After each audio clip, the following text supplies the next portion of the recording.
బంగ్లాదేశ్లో హిందువుల మీద జరుగుతున్న దాడులకు నిరసనగా చేస్తున్నాము. ఇది శాంతియుతంగా చేస్తున్న విశ్వ హిందూ పరిషత్ అంటే శాంతియుతం, బజరంగ్ దళ్ అంటే దిగుతుంది. కాకపోతే ఇప్పుడు శాంతియుతంగా చేస్తున్నాము, వాళ్ళు ఆపుతారేమోనని ఐక్యరాజ్య సమితిని కూడా కోరుతున్నాం. మేము ఐక్యరాజ్య సమితి కూడా పట్టించుకొని బంగ్లాదేశ్ స్వామీజీని విడుదల చేయాలి, అక్కడ హిందువులపై దాడులను ఆపేయాలని ఆ దేశానికి చెప్పగలిగే మాస్టర్ ఐక్యరాజ్య సమితి.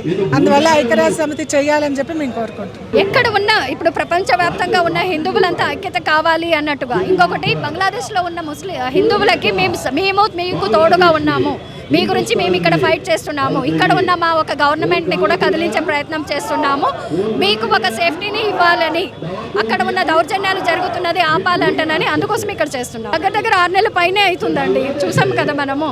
ఈ దాడులు మనకి ఇప్పుడు కనిపిస్తుంది ఇది, కానీ ప్రపంచవ్యాప్తంగా ఎక్కడ చూసినా హిందువుల పైన, అన్య మతస్థుల పైన ఇస్లాం వల్ల ఒక దాడులు జరుగుతూనే ఉన్నాయి.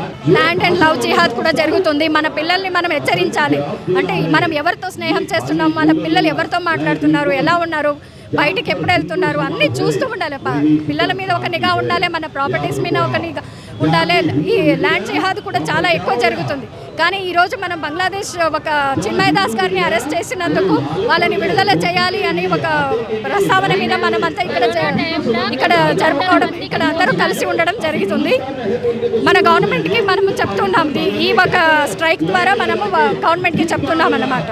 బంగ్లాదేశ్లో జరిగిన సంఘటనకు కఠినంగా ఖండిస్తున్నాం. దీని అన్నిటికీ కారణాలు నెహ్రూ ఖాన్ ఫ్యామిలీ ఉన్న కాంగ్రెస్ పార్టీలు వాళ్ళు చేసిన కుట్రతోనే అవుతుంది. సరే, ఏది ఏమైనా పర్వాలేదు. ఇప్పుడేను రాహుల్ ఖాన్, నువ్వైతే ఇండియన్ ఓరియన్ కాదు, నీ అమ్మకి తెలిసి నీ ఇండియన్ ఓరియన్ కాదు యాక్చువల్లీ. కాబట్టి జాగ్రత్త, ఈ దేశంలో నీ ఉండదలుచుకుంటే ఉండు, లేకుంటే నీ ఎక్కడైనా పారిపోనికి ప్రయత్నం చెయ్యి.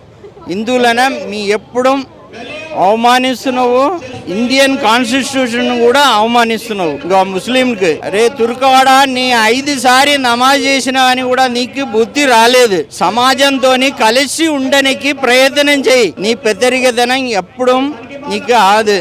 పాలస్తీనాలో ఏమైంది, తుప్పు కొట్టారు నిన్న క్రిస్టియన్స్, అప్పుడు కూడా నీకు బుద్ధి రావట్లేదు. సమాజంతో కలిసి ఉండడానికి ప్రయత్నం చేయి. ఇంకా రేవంత్ రెడ్డి అన్న, మీకు గౌరవిస్తున్నాం. మీరు నిజంగానే ఒక తెలుగువాడైతే ఈ బంగ్లాదేశ్లో జరిగే సంఘటనకు స్ట్రాంగ్గా ఖండించండి. ఈ రోజు మన పక్కింటి వాడు వచ్చిన వాడికి రేపు మన ఇంటి వరకు కూడా వస్తాడు కదా, అదే ముఖ్యం. ఇక్కడ మన చేసేది అక్కడ మేలుకొంటారన్నమాట. మన హిందూ సంప్రదాయాలను, హిందూ సనాతన ధర్మాన్ని రక్షించే గురువు గారులని ఈరోజు బంగ్లాదేశ్లో అరెస్ట్ చేయబడడం జరిగింది. ఆయనది ఇలాంటి పరిస్థితిలో హిందువులందరూ నిద్రపోతున్నారా? అలాంటి నిద్ర నుంచి మేల్కోవాలి. మన హిందువులు అందరూ కూడా ఐకమత్యం పాటించాలి.